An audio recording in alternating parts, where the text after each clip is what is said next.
everyone, and welcome to this National MS Education and Awareness Month conference hosted by MS Focus, the Multiple Sclerosis Foundation, made possible with support from Biogen, Bristol Myers Squibb, EMD Serono, Genentech, Novartis, Viatris, and Sanofi. My name is Kimani Hendricks, and I'm the Multimedia Communications Coordinator for MS Focus, and today our speaker is Dr. Adam Chaifetz, whose topic is access to care. Dr. Chaifetz is a board-certified chiropractic neurologist. Since 2008, he has been the program coordinator for the Comprehensive MS Center in the Department of Neurology at the Jacksonville campus of the University of Florida. He manages the program through interaction with patients, providers, and ancillary staff personnel. He is also a strong advocate for patients and interacts with government relations, representatives, and local federal legislature. Dr. Chaifetz has been in clinical practice since 1987. His expertise has always been in a collaborative medical environment. Dr. Chaifetz has run and managed the largest chiropractic practices in Jacksonville. The first chiropractic rehabilitation center director in Jacksonville, Dr. Chaifetz has always been at the epicenter of collaborative care with his patients, utilizing medical physicians in practice. His patients have always benefited from a thorough, comprehensive approach to healthcare. At the end of the presentation, we will leave time for your questions and comments, but meanwhile, Dr. Chaifetz, I'll turn it over to you, and it's nice to see you again. Yes, thank you, Kamani, and thank you and congratulations to Casey Minnis on her recent appointment with the MS Foundation, and we appreciate so much the ability to be on here and share information that's hopefully meaningful in multiple sclerosis patients' lives.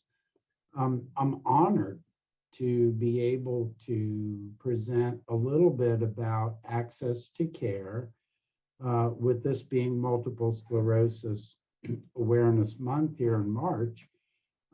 We're hitting some pretty difficult speed bumps already early in the year. And it's my pleasure, my honor and pleasure to go over what we feel are going to be some of the best and most effective ways for you to access MS care. So let's go ahead and get started here. Now, the first thing we need to talk about, and what's really essential, and I think for those of you that have had multiple sclerosis for any period of time, you know that the type of insurance that a patient has will affect a lot of things in terms of what a patient can get and when they're seen. So if we look at the different types of insurance that are available, let's look at the first one, which is what is known in the industry as commercial insurance. Now, commercial insurance would be a policy that a person might get on their own if they're a small business owner, or there might be a policy like myself that is supplied through my employment. And commercial insurances are typically companies like Blue Cross, Cigna, United Healthcare, Aetna, and these policies are generally given the highest level of consideration when it comes to the commercial market. Now, what does that mean? It means that in terms of the availability of services and co-payment things that are offered to patients, the commercial insurance designation is probably the top level of what a person can get if they can afford it. Now, the next one I'd like to talk about are health exchange policies. Now, health exchange policies are considered under the realm of a commercial policy. But my observation has been that many of the carriers that are offering the health exchange policies, and all different companies are offering them at this time, what they are doing is the guidelines that they are using are very similar to the governmental guidelines that we see with really, really strict scrutiny for certain drugs and certain level drugs, just like we see in the Medicare and the Medicaid type of determinations. Now, the next one is TRICARE. So if a person is active military or their family of active military or they're retired military, their benefits through TRICARE are actually really good.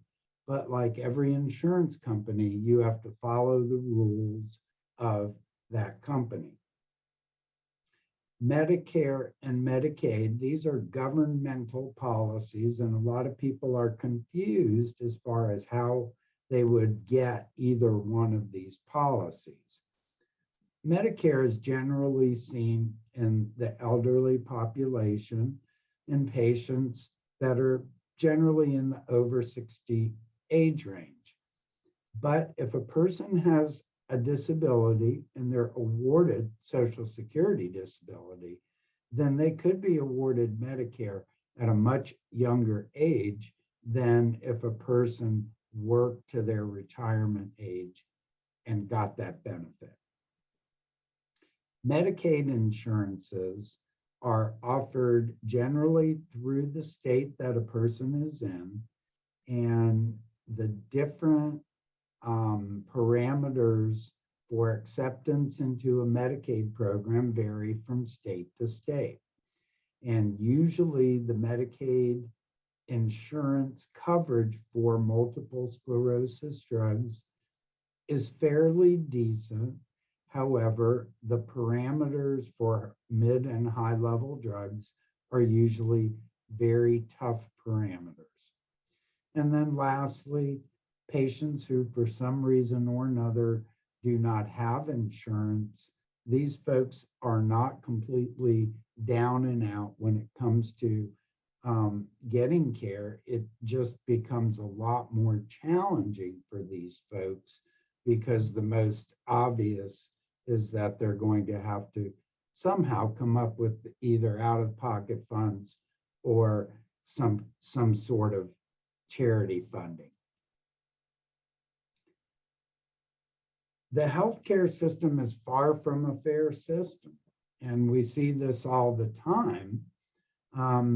If a patient goes to a multiple sclerosis promotional event and the reps or the folks that are representing the product is there, they will always strive the benefits of the services and the program that they offer for their drug. And kind of like the medication commercials you see on TV, where you see the verbiage gone very quickly in red lightning speed, they have to qualify that many of the benefits that are offered for their products are actually for commercially insured patients. So the patients who end up in the biggest problem area are the ones that may have a governmental insurance kind of out of control of the patient who has it. And what I mean by that is, we'll go into a little bit further, we'll talk about formularies and how those have an effect on what a patient can get, or even if a patient can get a drug that their provider wants. So the type of insurance that you have determines a lot of factors and how a patient is seen and when a patient is seen. So some of the most high-level specialty facilities may not accept insurances like Medicare or Medicaid.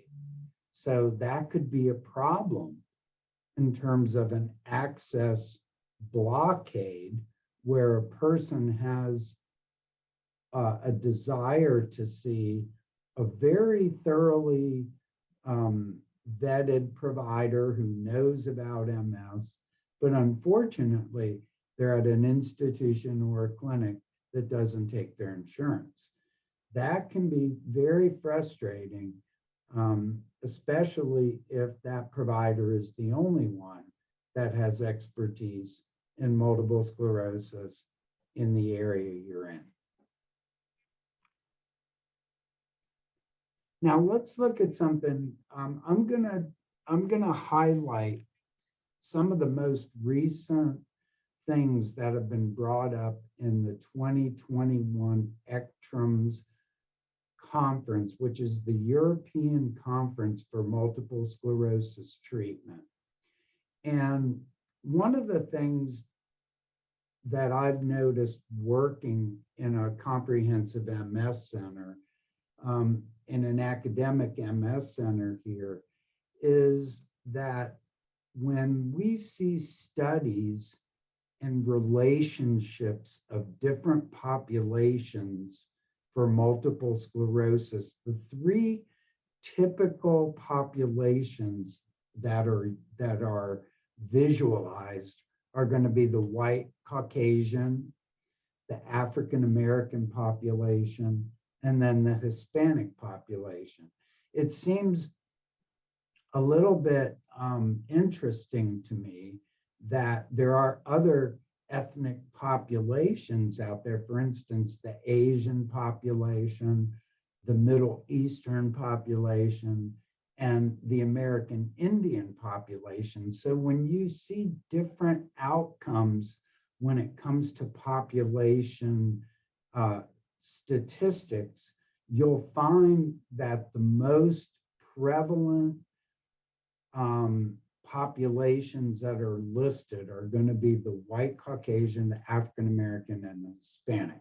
So I can just tell you from experience, almost 14 years here now, that what this chart tells me is something that I personally already know, but it's detailing to know that African American patients, for many reasons, do not fare as well as their counterparts, the Hispanic or the white population.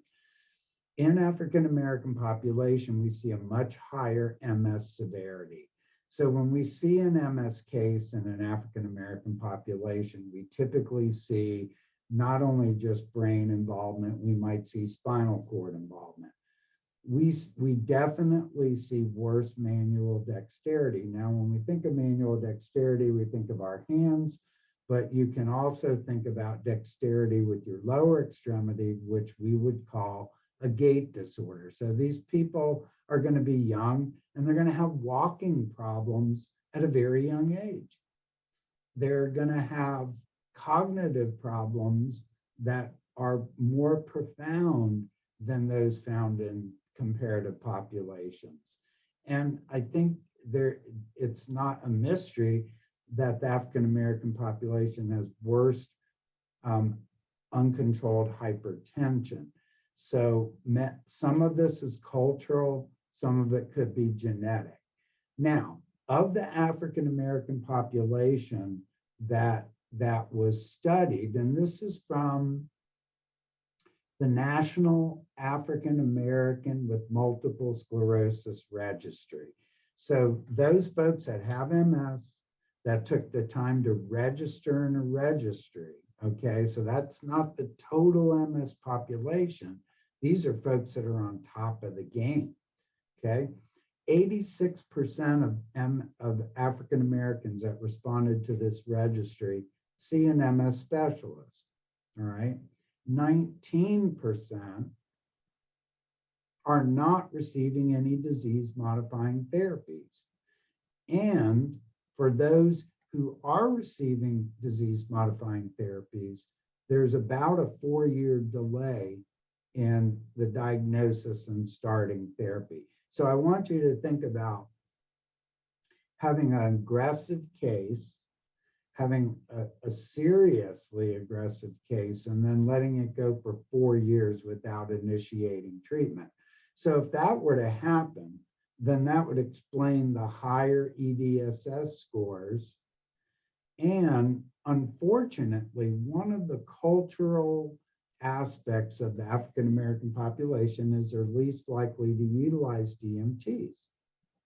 So when we look at this population as a center that manages all sorts of cases of MS in all different disciplines, we are particularly sensitive to getting these patients started on a very high level therapy pretty early on. Okay. And we're going to go into the reason for that. Right now. So how does insurance come into play? Insurance comes into play very, very much. Okay. So let's say you're a brand new diagnosed person, you're 22 years old, and you have not been put on a therapy yet, and you are in a relapse, and your relapse consists of an optic neuritis, which is either taking your vision out in one eye or has caused vision to be so blurry you couldn't possibly drive yourself.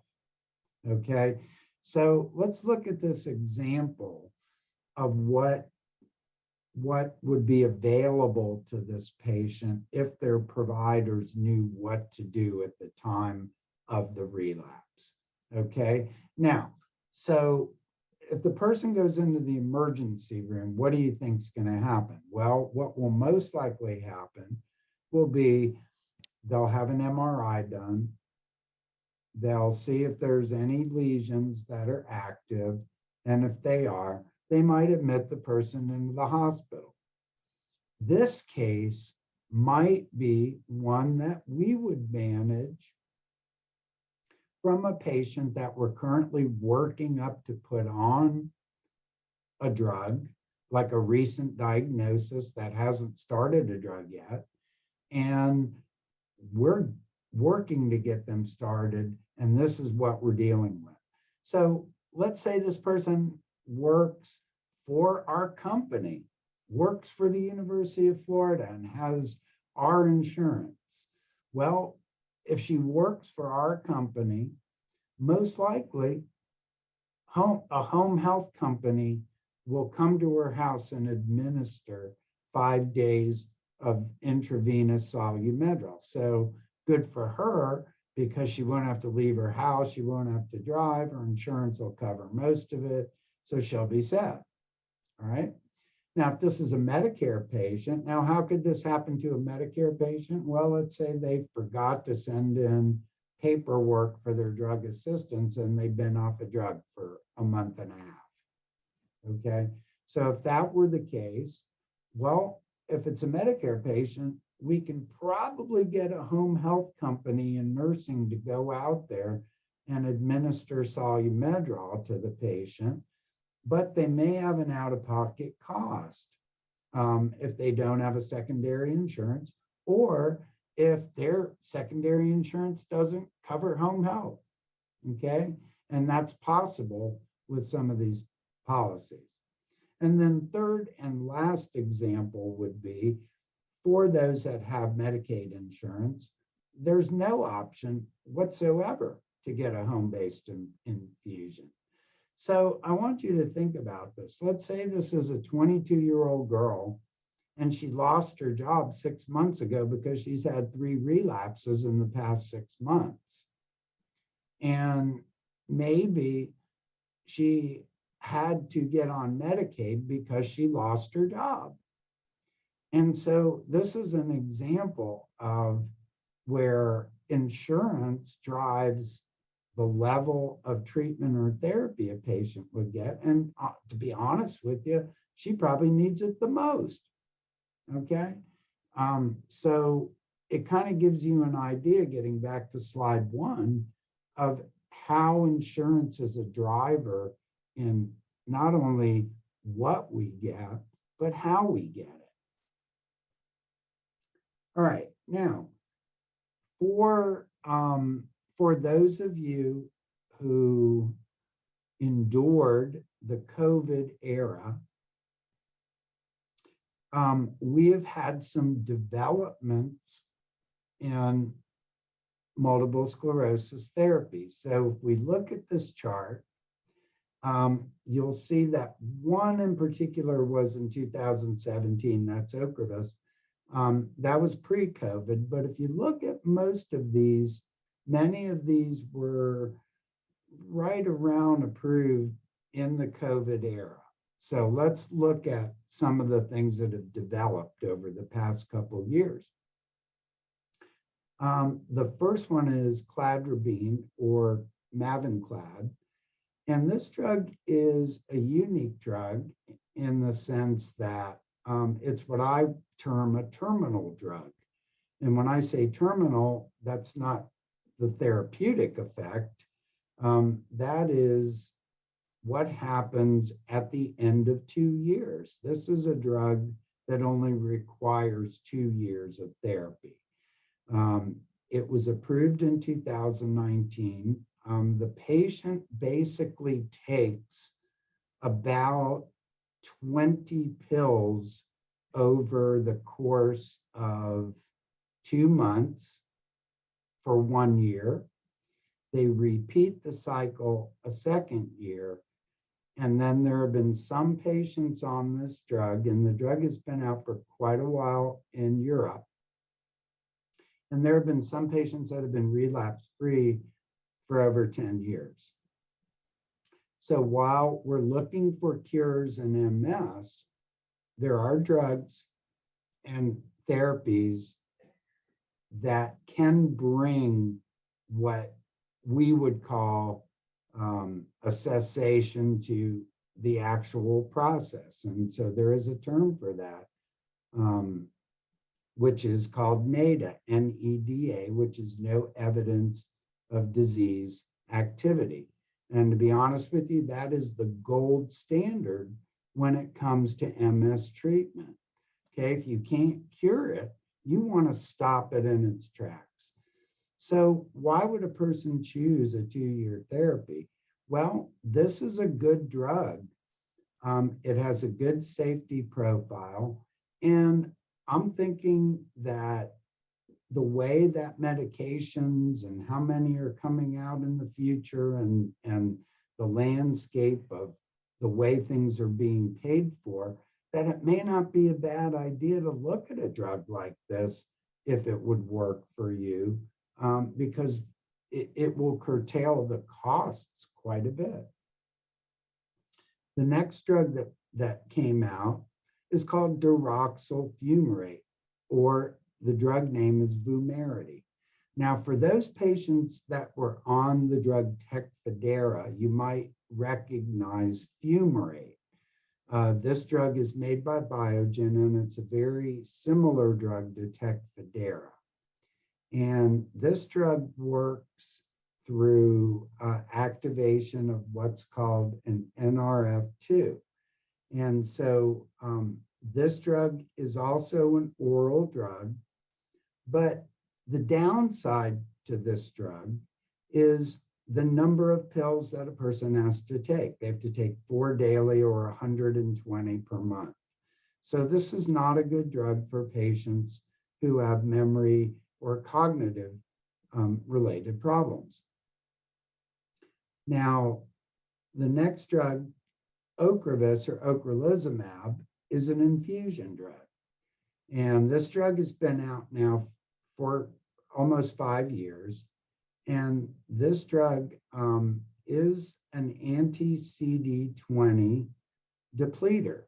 So this is one of the medications that patients have to be very careful on throughout the COVID epidemic. The same with the next drug, which is Kesimpta or ofatumumab.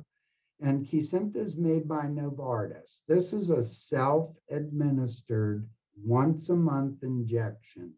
This is a very high-level therapy.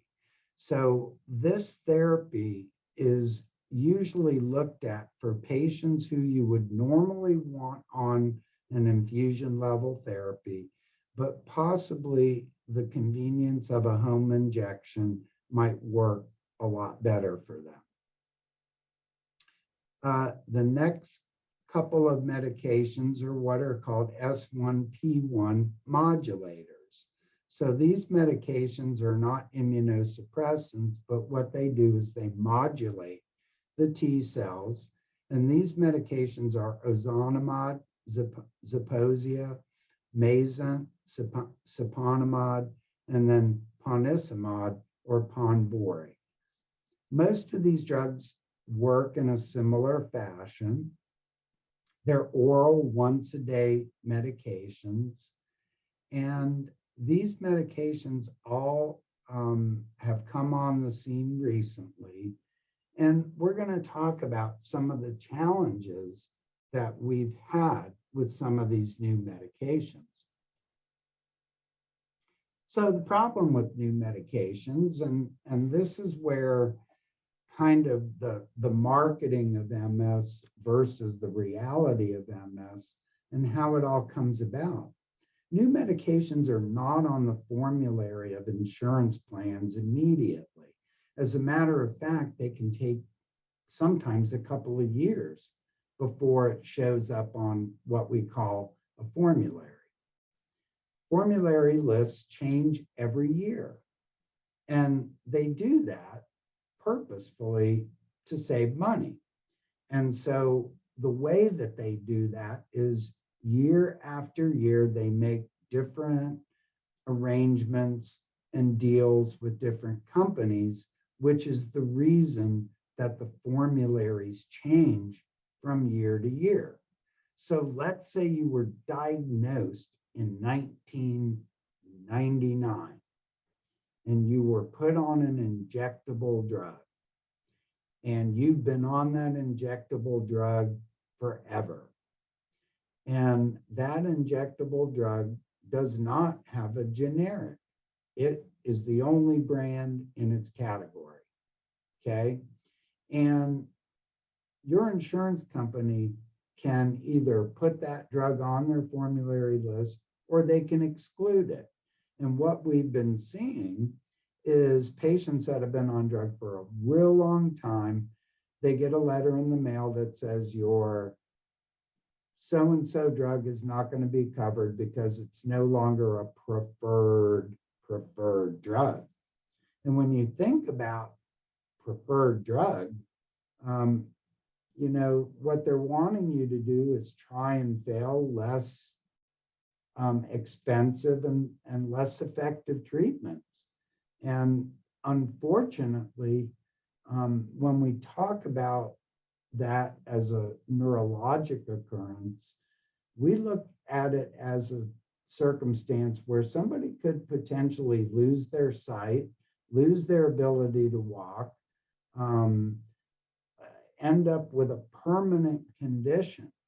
And we honestly don't think that that's a very fair trade-off in order for a person to be moved to the next level of therapy that they honestly should have been put on from the get-go. All right, so I took the time to do some research on the medications that are out now, and I've categorized them according to their route of administration. So if we look at all the injectable DMTs for multiple sclerosis now, the price will shock you, okay? And so for those of you who are put on the medication Copaxone or the generic versions, you'll see the price differential and why the insurance companies are forcing people to these drugs. Avonex is an injectable drug, 4 pens per month, and it's almost $8,000. Betaseron, the first drug ever approved for multiple sclerosis in 1993, is one of the most expensive. Copaxone brand is $7,500 a month. The generic version of that, made by Viatris, is approximately half the price, and then Glatopa is about $2,000. The medication Rebif, which is an interferon, surprising how expensive the interferon drugs are, $9,600. And then Kesimpta, which is the new monoclonal antibody, that's the injectable drug. That drug comes in competitively priced. That's a high-level drug, and given the market and it being a brand new drug, that's actually been pretty fairly priced. Now, the one thing you should notice is that drug prices on the average are running about $100,000 a year if you're administering the drug yourself. So if you're taking an injectable drug, the bill is still about $100,000 a year. Now, if we look at the oral drugs, of course, the oral drugs are going to be a little bit more money. And the reason is because of the convenience.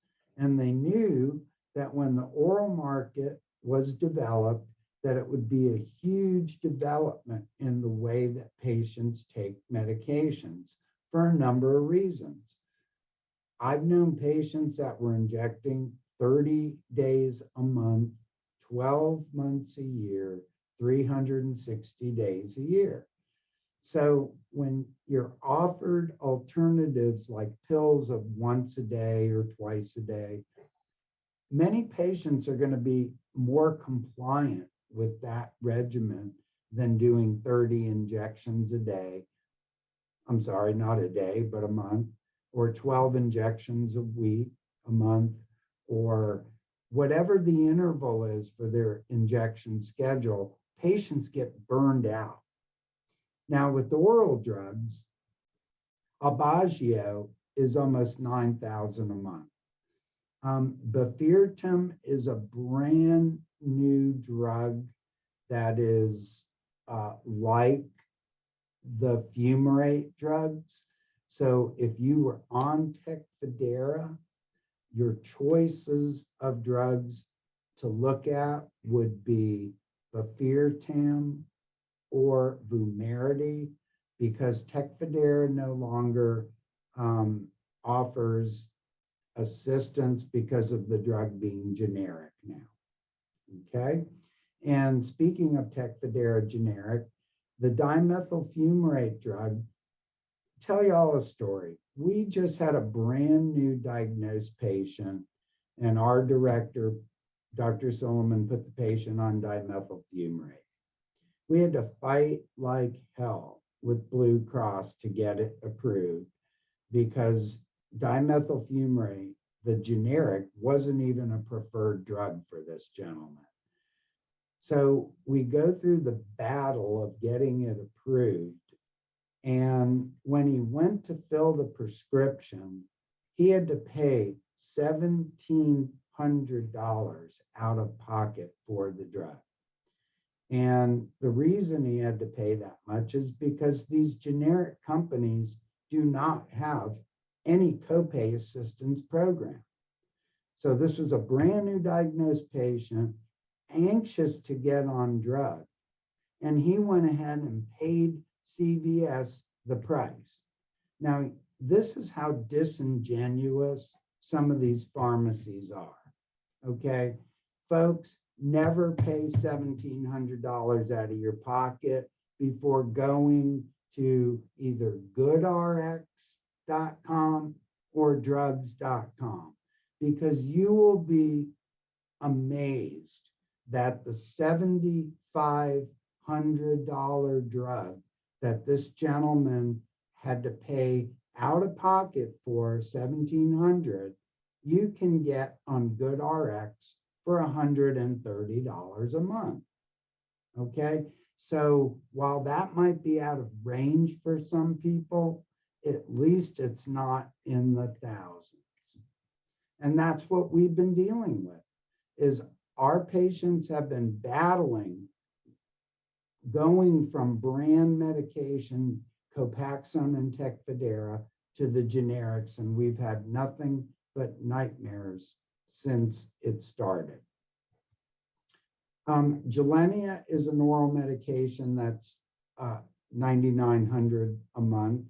Mayzent, another oral medication, $7,600. Ponvory is a brand new medication out there. Again, close to $9,000 a month. Tecfidera, if it is available, it's $7,500. And then the new complement to Tecfidera is Vumerity. So as you can see, these drugs are very, very expensive. Now, when we look at the infusion market, when we look at infusions, you'll see the costs are very high.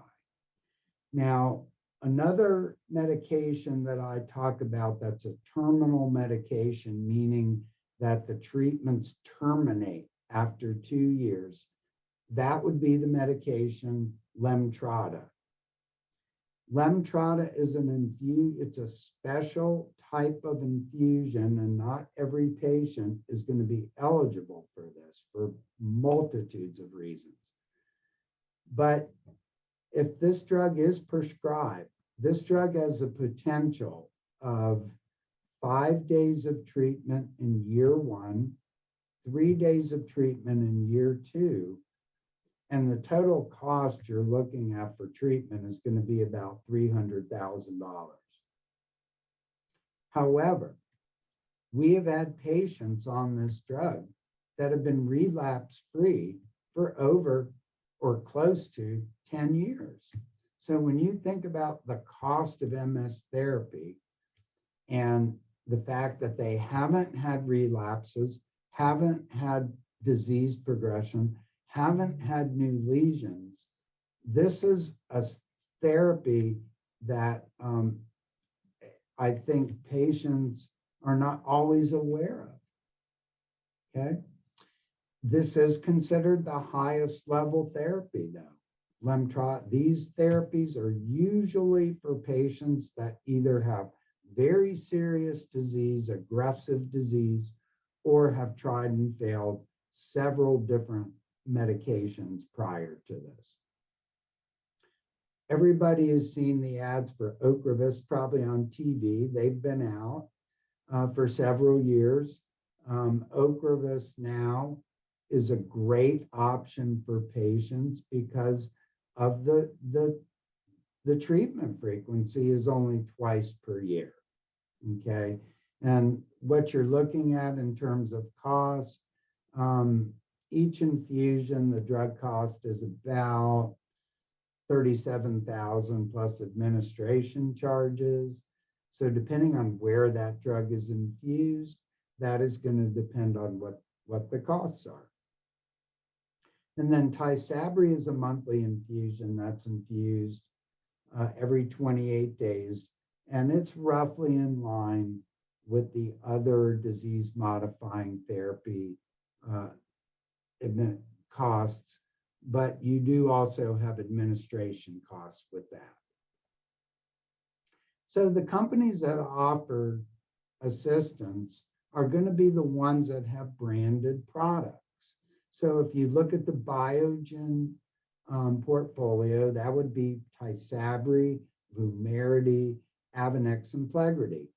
If you look at Novartis, that would be Gilenya, Mayzent, Kesimpta, and Glatopa. Now, Glatopa actually is the generic for Copaxone, but it's an offshoot company called Sandoz. And our experience has been pretty good that Novartis supports that. The new drug Ponvory is offered through Janssen or Johnson & Johnson, and they also have a generous foundation for patients who are underinsured and for copay assistance. Genzyme offers Aubagio and the medication Lemtrada. Genentech offers Ocrevus, and Enspryng is a drug for patients with neuromyelitis optica. Zeposia is a brand new drug that's out too, and Bristol Myers is the company that offers assistance for that drug. For Rebif and Mavenclad, EMD Serono, And then lastly, Banner Life Sciences is the company that supports the newest drug, Bafirtin. So the generic formulations of the glatiramer acetate and the dimethyl fumarate, they offer almost no copay assistance. And that's what's gotten our patients into, honestly, the biggest problem in terms of them either being put off of drug or close to it. So if you're a patient and you're newly diagnosed, or you're a patient who's on a therapy and you're considering changing therapies, there are some things that we look at as an MS center and try to put together in order to know what's going to be the best medication fit for the person. So first thing that we look at is going to be how aggressive their disease process is.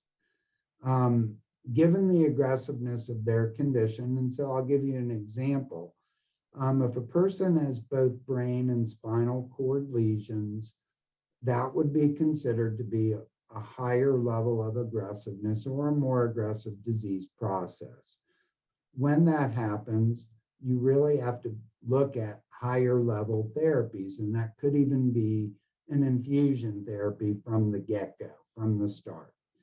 And if that's the case, you have to look at, okay, how old is this person and what are their medical conditions that they have in addition to having MS? And sometimes, like that drug Lemtrada or that drug Mavenclad that looks perfect for them. Hey, I'd love to be on a drug for 2 years and be done.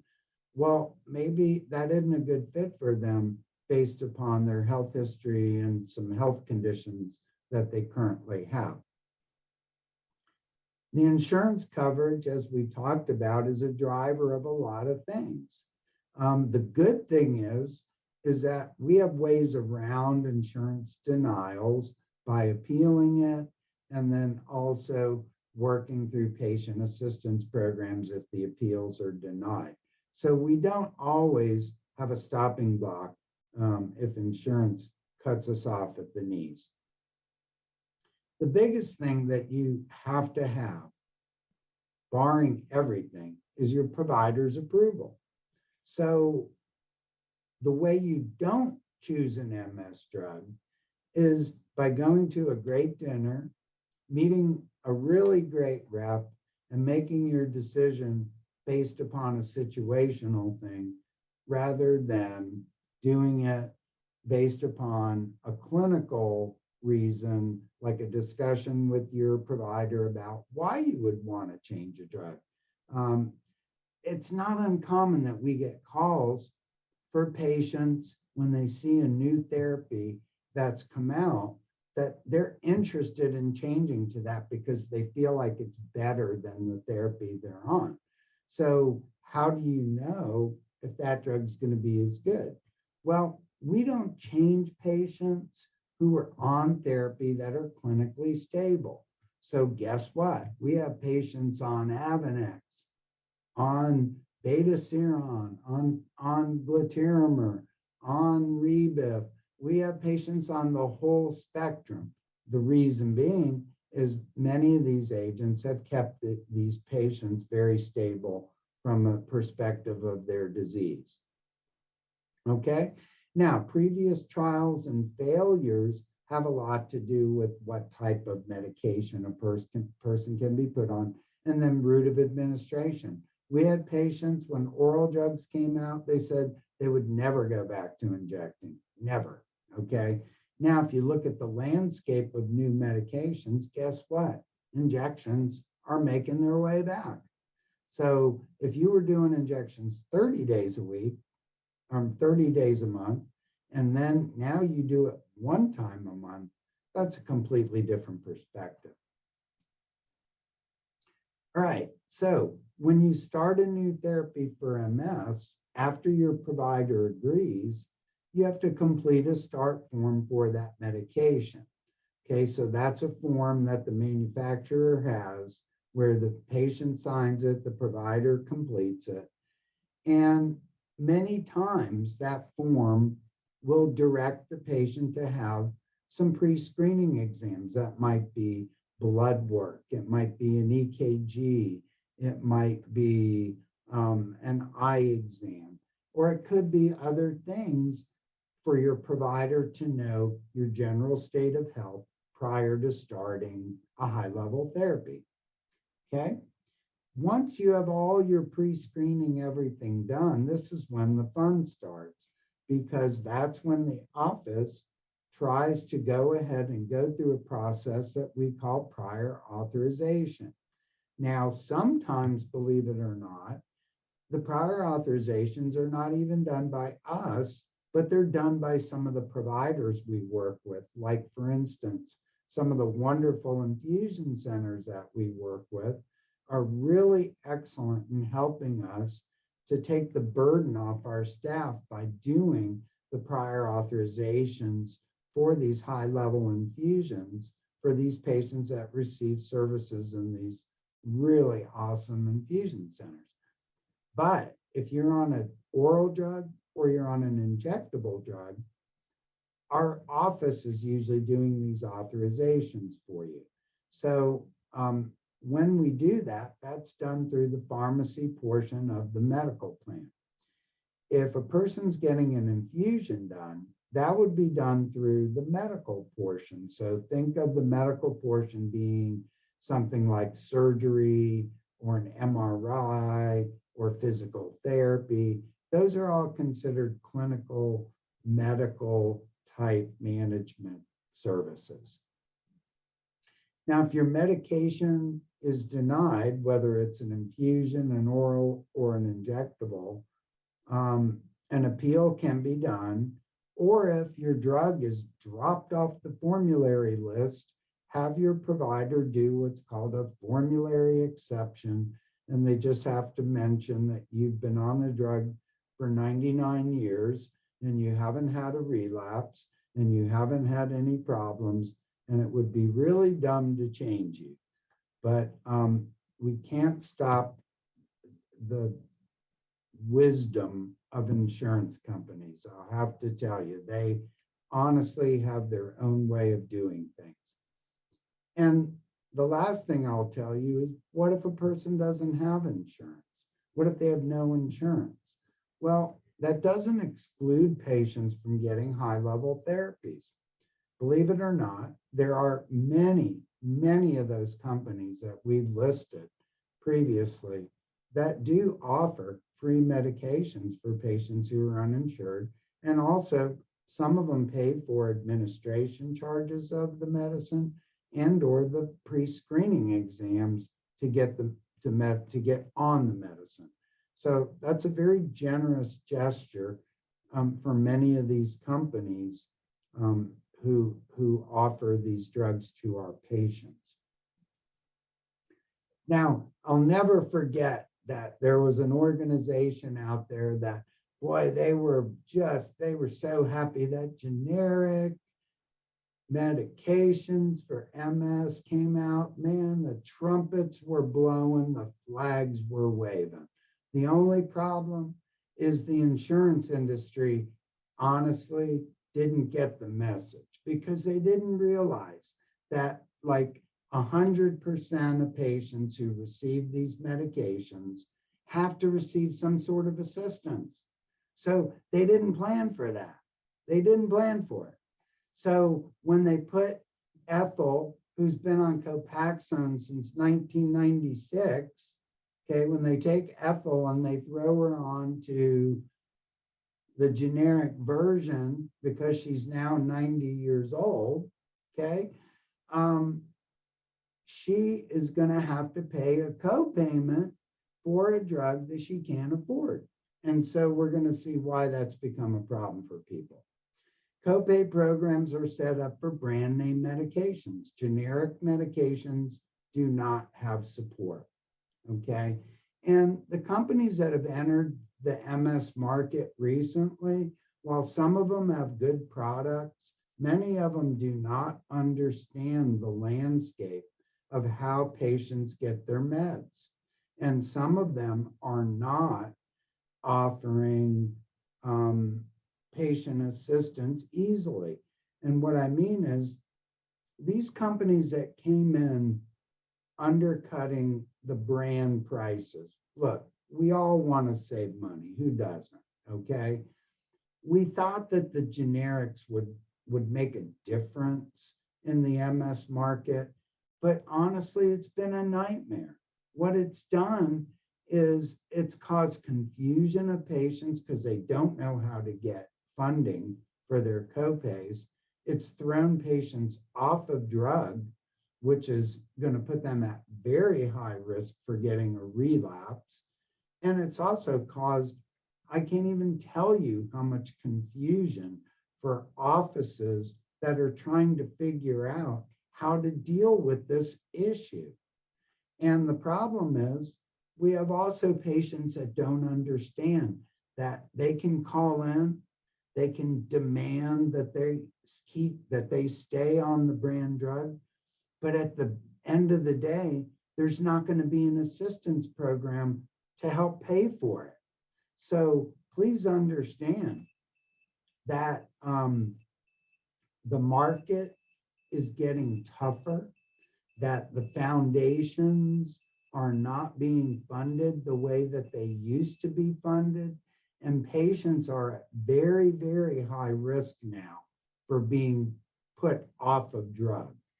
Okay, if you're on a drug now that has a generic complement, I would advise you to talk to your provider and take measures now to make sure that you're not in a problem. So let's look at some avenues for patient assistance. Now, one hint for everybody, doesn't matter what drug you're on. If you're on a brand name drug, and the brand name drugs are going to be the ones that I listed in the patient assistance slide. If you're on a brand name drug, let's say you're on drug A, and you call up and you say, I need to renew my patient assistance for 2022. They will tell you, okay, Ms. Jones, we're aware that the assistance fund and the PAN Foundation has opened up for funding. We need you to contact them and apply for funding. The reason they're telling you that is because that company has funded these foundations. They cannot just earmark funds for their products. So it is a competitive arena for you to get in the game and try to get funding for patient assistance. So calling the manufacturer of the drug is always going to be your best and your most productive avenue to know where to get funding. But let's say you don't get any help. Let's say you're on a generic version and you're trying to look for funding yourself. Here's a list of some funding sources: the Assistance Fund, the PAN Foundation, NORD, the National Organization of Rare Diseases, the Health Wealth Foundation. Our patients have gotten a lot of assistance from the Assistance Fund, from PAN, from Health Well. Let's say your drug, you can afford it out of pocket. Okay, go to needymeds.org and see if you can find a source of a low-cost generic. Go on GoodRx, drugs.com. You'd be surprised the price difference of medications. Once you see the price differential, you'll never want to pay full price again. All right. Now, moving forward, I'm going to talk a little bit about ECTRIMS 21, which was a virtual conference. It's the European Conference for Multiple Sclerosis Management. And one of the things that we tried to do in optimizing a patient's experience when it comes to getting the most effective multiple sclerosis care is putting them on a therapy that's going to stop relapses and stop disease progression. And for many years, especially in the early years, we didn't really know and understand the relationship between relapses and disability. So over time, they've been able to look at different metrics and look at what actually happens with patients as they accumulate disability. So from an Italian study recently that was done, for patients that have had MS greater than 5 years, the assessment was done 1 year from symptom onset.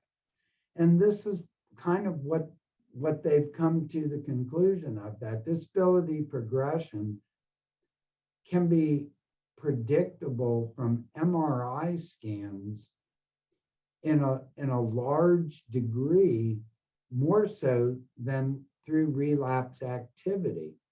And we see that through older patients, because in older patients, what happens is they have a longer disease duration, that's a relapsing course. The longer the disease goes on, their events honestly diminish or go away altogether. And so many of them fall into a secondary progressive category. And the time spent prior to the, they're on a DMT before the disability happens. So what happens is we see disabling things happen to patients that have had MS for a long duration without relapses. Now, let's look at a younger patient who relapses, put them on a drug, they relapse within the first year, they relapse frequently, and they're in a younger category. Well, those patients, unfortunately, are predictors of worsening disability, because a lot of times you see worsening MRI findings early on in the disease process, which also can help explain some of the things that are going on clinically. They also found that obviously the earlier you diagnose a person and treat them, that they're going to be better off. But they found that treating a person with higher efficacy therapies helped to decrease the likelihood of future disability progression. So what that means is choosing a therapy that the provider feels is above the level of aggressiveness for their condition.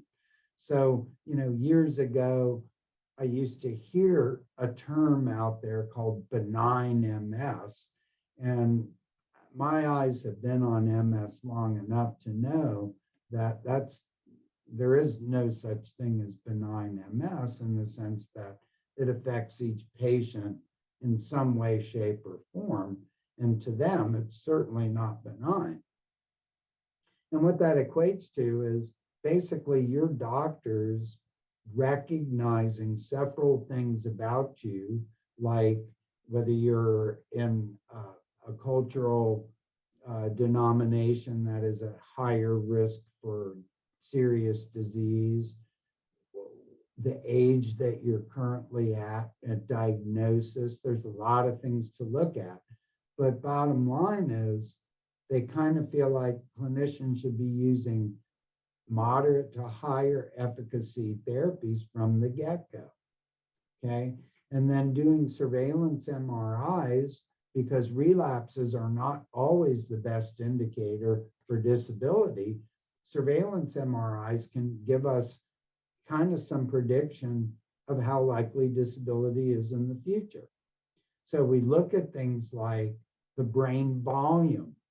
And if you see a person who's very young and the amount of brain mass that's lost is significant relative to their age, that is a huge predictor in terms of how well the person's going to do in the future. Okay.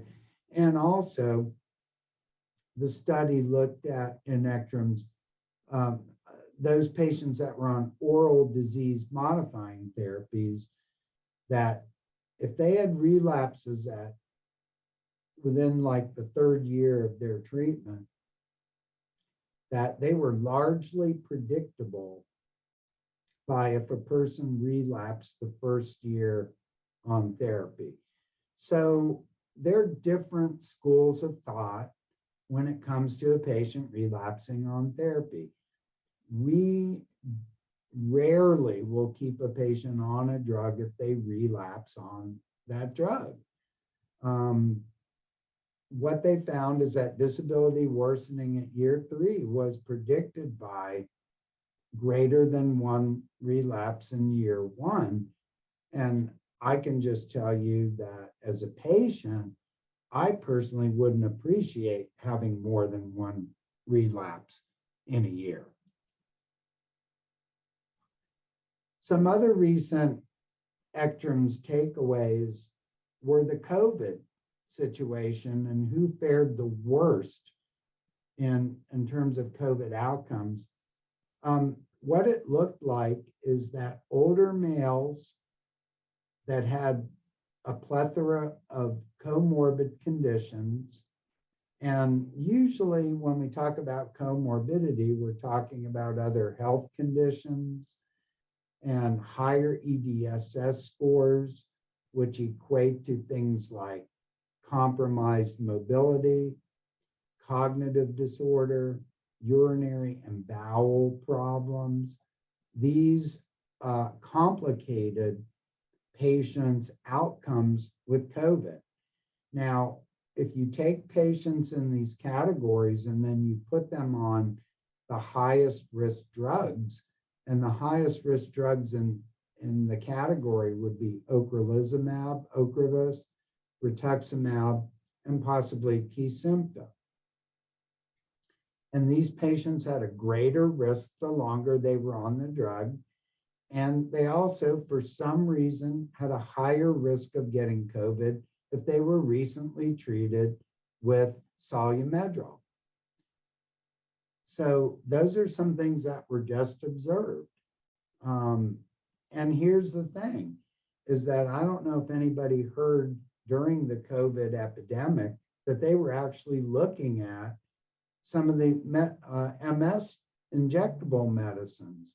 So patients who were on interferon beta, they fared well in COVID. And patients who were on teriflunomide, which is Aubagio, they fared very well in the COVID era.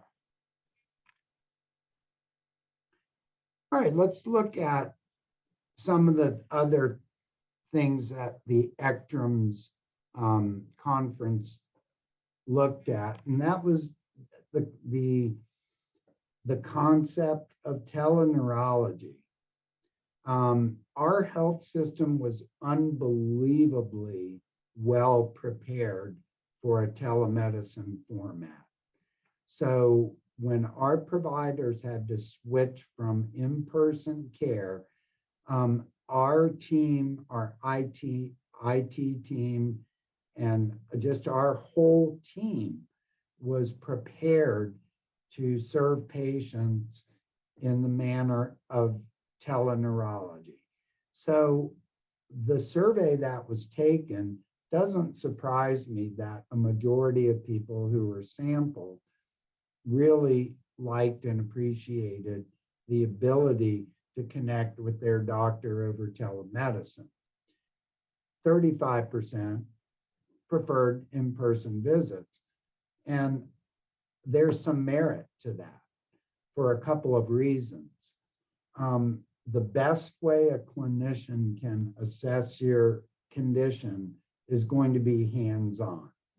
So there's no way a telemedicine visit can mimic what an in-person clinical hands-on visit can accomplish for a person who's trained in neurology, because we look at certain things like reflexes, muscle tone, strength. And these are essential things that absolutely, without a doubt, 100% in my mind, have to be examined in person. So even though telemedicine is convenient, even though telemedicine serves almost a clinically comparable sort of function, I can tell you as a clinician that your doctor, nurse practitioner, provider is absolutely going to have a better idea of what's going on after examining you physically.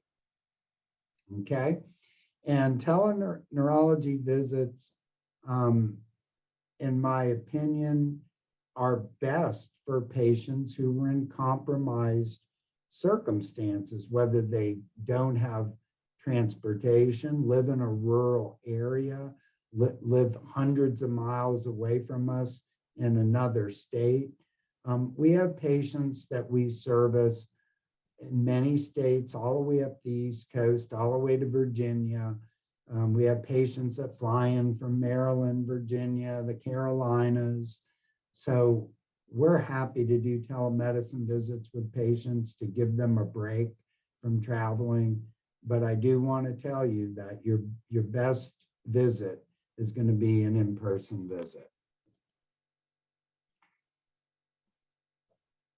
I've spoken to a lot of mental health individuals throughout this crisis, and I can tell you that because of what COVID has done to our society, what it's done to just the way that we operate. I mean, we're 2 years post-COVID starting, and we're still wearing masks, and there are still restrictions, and there are still things that are prohibiting patients from resuming what they would call a normal life. And unfortunately, this has caused detachment and segregation of patients. But telehealth mental counseling is an important tool that is available through many different services online now, if you can afford those, or through your insurance company. I know here at UF that we have a clinical psychologist on staff for our staff, residents, physicians. I mean, even the guy that sweeps the halls can go and see the PhD counselor, because everyone is in a mental health crisis at this time. If it isn't COVID, it's what's happening in the world today, and it's very unsettling. So these resources are something that patients have to take advantage of. And the reason I say that is because all of us have to talk to somebody, and many MS patients I know might be segregated and have a very limited number of people that they interact with. And it's a great idea to connect with somebody, even if it's over your computer. Don't forget, physical therapy is also one of the telehealth disciplines that has really come out to be a wonderful resource for patients who live in rural areas, who are homebound. PT is available now through telehealth. It's available through insurance. And we are actually doing a research study with our patients, and we're hoping to publish the results demonstrating that telehealth physical therapy is going to have a long-lasting effect for multiple sclerosis and neurologic conditions. Patients that have disabilities, when they're faced with a disability situation, it's a very difficult process to navigate. And it's one that, that I believe starts with a discussion with your doctor. Many patients and doctors don't have a discussion of disability prior to seeking that. And when that occurs, it can throw some curveballs into the process. So one of the things you want to do is obtain your medical records and compile a notebook of all your records. Look at the different avenues that you have, whether it's your private insurance, through the military if you've served, or through Social Security disability. My experience has been that an attorney is usually very helpful in the process because it's a process that very largely can't be navigated by a patient on their own unless they have extreme capability. Now, concierge practices. When we look at the realm of medical care, what you may notice over time is that providers like myself that have been in practice for a long time, and I have a very small practice that I cater to, honestly, many MS patients, and I have what I consider to be a concierge practice. And the reason it's a concierge practice is because I don't take any insurance. And at this time, what that allows me to do is the freedom to treat patients the way that I know they need to be treated. Many MS providers get really, really sick and tired of the insurance companies, the restrictions, the rules, the paperwork, what have you. So I've noticed that there are concierge practices in MS, and actually some of you have maybe heard of Dr. Megan Weigel. Dr. Megan is an MS certified nurse practitioner, and I've known her for many years. And she sees patients in unison with their MS providers, but offers an integrative approach to MS care that standard MS providers may not offer. Things like alternative therapies, like chiropractic, what I offer, massage therapy. But she also looks at more lifestyle, nutritional, and wellness features that you generally don't see in a disease-based medical setup. Now, if we look at the future here, these are the future medications that are going to be coming out. The last three letters of many of these therapies, NIB, indicate that these drugs are what are called kinase inhibitors. So the kinase inhibitors are going to be the new era of MS therapies that you're going to see on the horizon in the next couple years. These drugs, for the most part, are oral drugs, and these are evobrutinib, fenebrutinib, mastinib, and tolebrutinib. Now, all of these drugs are kinase inhibitors, and they're oral medications. Simvastatin, that is a cholesterol drug. And so, believe it or not, after all the talk about cholesterol drugs, they're doing phase 3 studies on a drug that probably costs $3 for a month's supply. Ublituximab is like Kesimpta. It is a anti-CD20 infusion, but like Ocrevus, it can put a person at risk if COVID is still going to be in the picture. And then the last but not least on this list, this is the most mind-blowing to me. We are going back to glutathione acetate. This is Copaxone, a brand name Copaxone, glutathione acetate. This is a intramuscular injection once a month. So for those patients who dreaded doing 30 injections a month, glutathione acetate is now being looked at as a future drug for therapy again, many, many years later.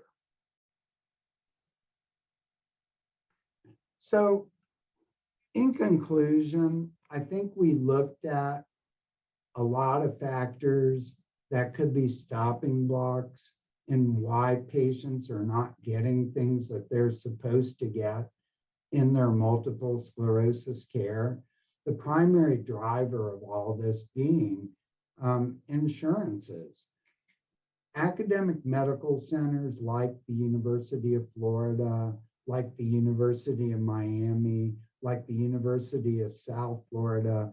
In Florida, we're the 3 primary academic medical centers that are federally funded. So we generally will take most, if not all, of the insurances.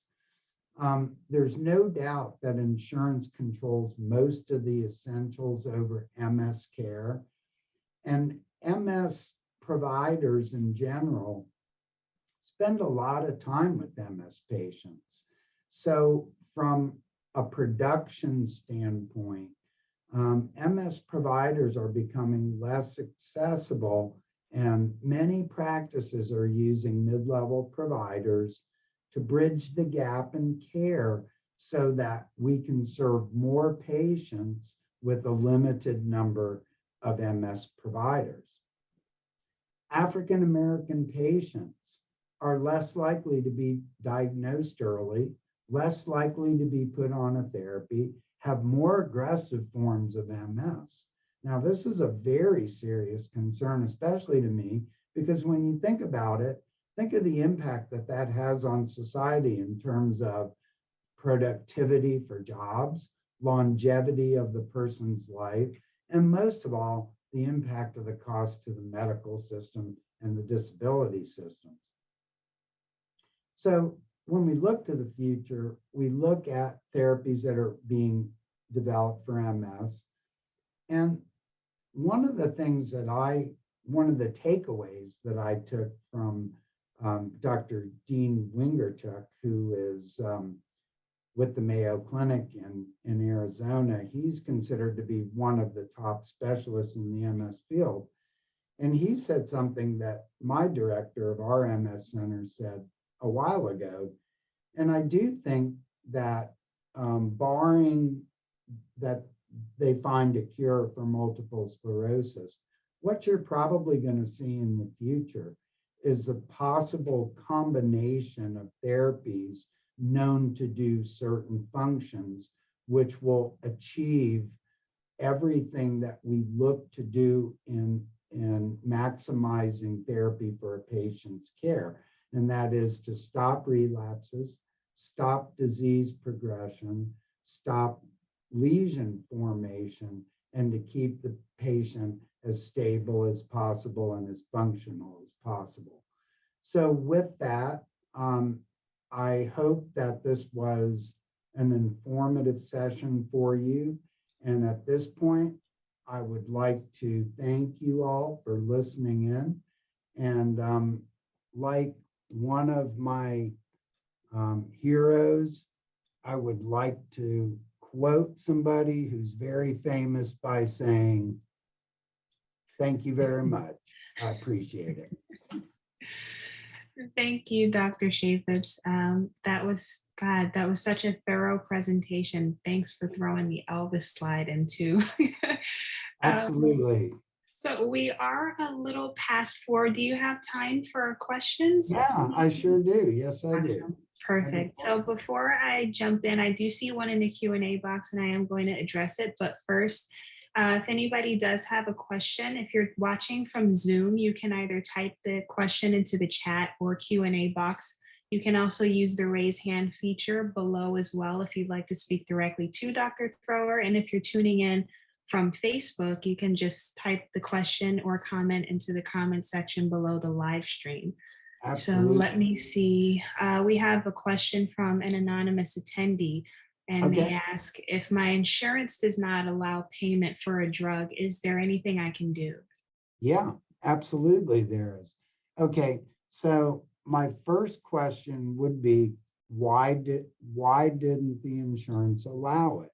Is it because it's not on the formulary list? Is it because the doctor didn't have clinical documentation in the notes? So the reason why the drug was not approved has a lot to do with the approach on how to get it. Like, I'll give you an example. The drug may not have been approved because it's not a formulary drug. So last year the drug was on the plan, but this year it's not. So you would do what's called a formulary exception. There's a special form, or you write it on the form, and then you resubmit it and ask them to consider it. We have another question. Oh, I'm sorry. I didn't mean to cut you off. No, I was going to say that, does that make sense? That that a lot of times you have to spell it out for these insurance companies, even though, and patients get frustrated because they say, hey, well, they should know I've been on the drug for the past 30 years. Well, you know what? You're darn right they should, but they act like they don't. They only know when to switch you. They never know like when to keep you going, and it's a frustrating process. Yeah, I'm sure. We Yeah. have another question in Q&A Okay. from Kristen. She says, I'm on Kazemta. Would you advise masking up even though most people are stopping? Well, so here's the best advice that I would give a person. Many of these drugs are extremely safe to be on, but any drug like Kesimpta that has the potential to lower what's called your CD20 count, that is a type of lymphocyte, that puts you at risk. If it were me and I were on that drug, I would mask as long as you know you're going to be in close proximity to people. If you're going to be in an indoor place. And I'll tell you the truth, like at church on Sunday now, I probably see maybe 5% of people still masking. So I don't think it's out of the realm that there are still people masking out there. And I don't think anybody really minds at this point, you know? Yeah. I mean, we I have mean, to be let me safe. put it to you this way. I went in to get my hair cut yesterday, and the salon said masks are recommended, but I saw that the staff had their masks on. So out of courtesy to them, I wore my mask because I felt like if they're wearing it, then I will. So Yeah. that's just me. No, I agree with you. And I have not gotten my hair cut. That's why I'm wearing a hat. So I can't wait. We have a question from Anna. She has her hand raised. So you can unmute anytime you want, Anna. Thank you. I have a question about, I'm on Ocrevus that I just started on during the pandemic. I've had 3 doses, I think. So I'm not even sure if it's, I haven't had a relapse, but I have had progression, or maybe I've had a relapse. I'm not really sure. I'm having, newly problems walking. But anyway, I was just wondering in general, if you are advising people who are on the B cell depleting therapies to switch because of the COVID situation. Well,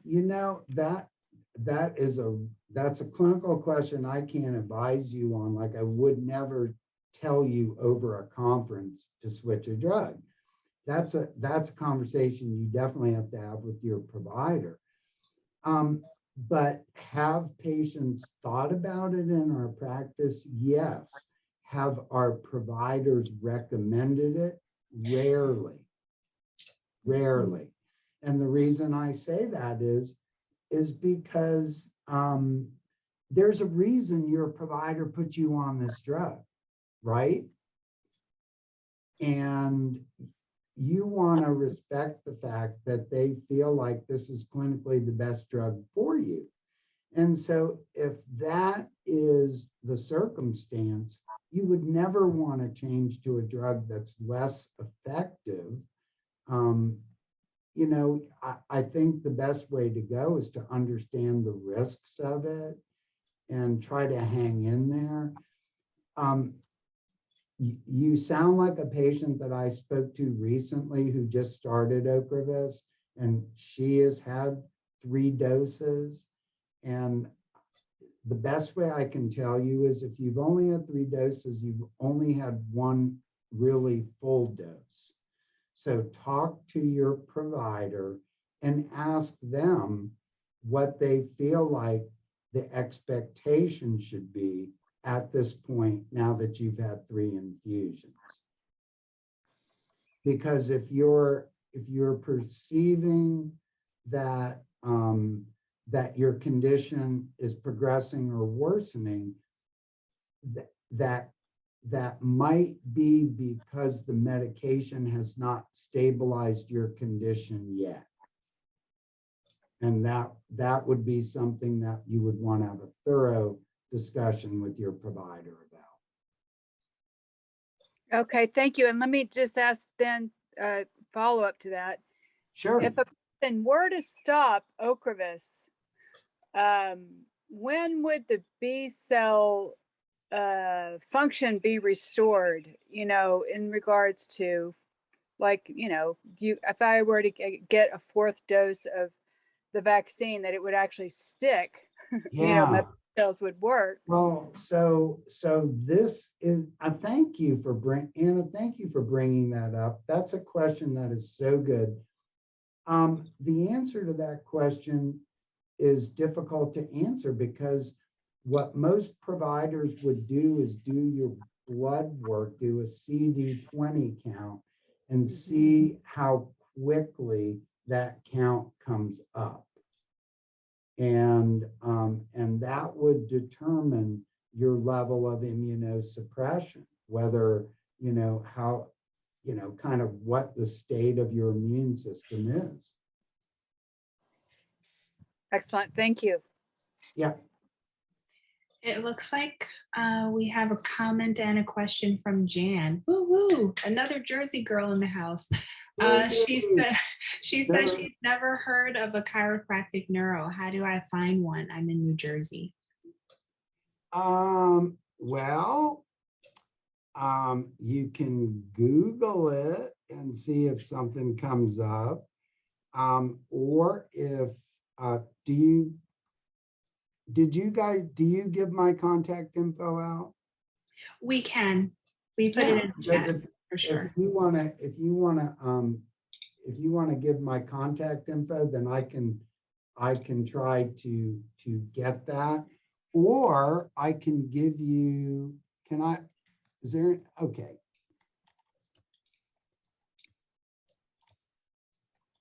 Let me see if I can write this.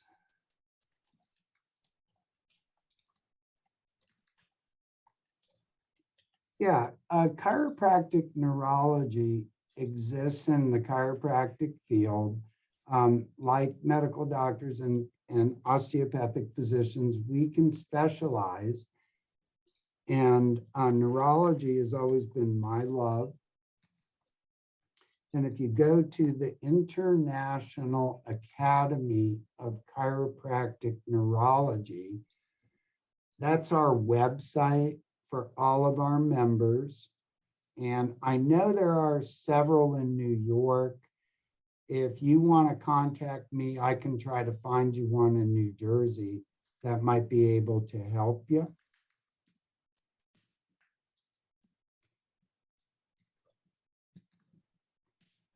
I'm sorry, I was just putting your email address in the Yeah. chat for everyone.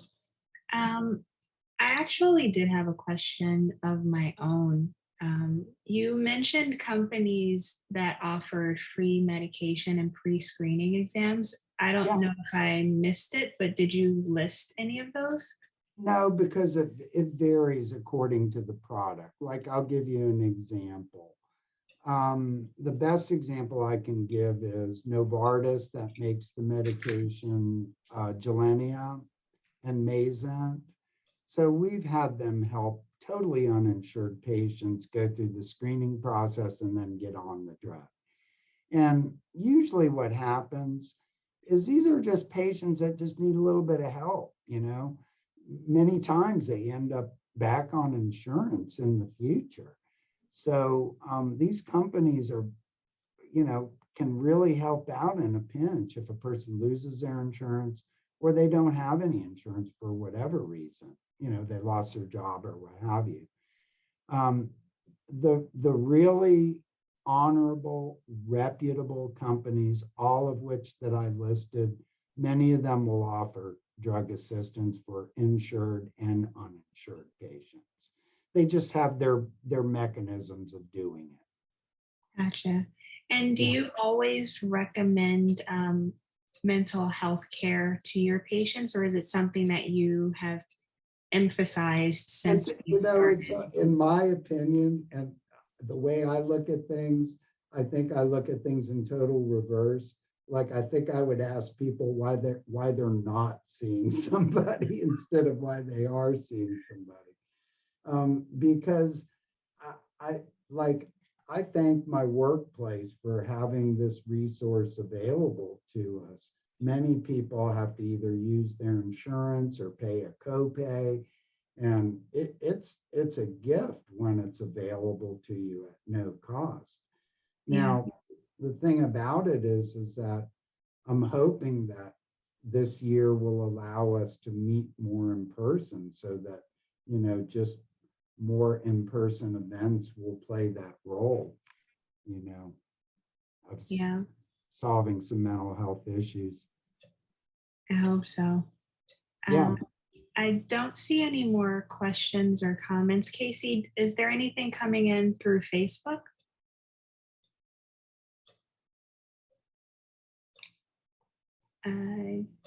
No, ma'am. We're clear on Facebook.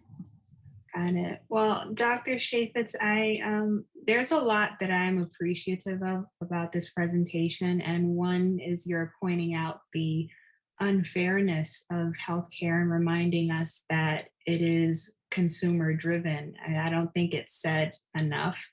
And I guess in my observation of your presentations is they're always very thorough and reflective of advocacy. You're just a freaking wealth of knowledge. And I just want to say thank you so much. Well, you know what? I'll tell you the truth.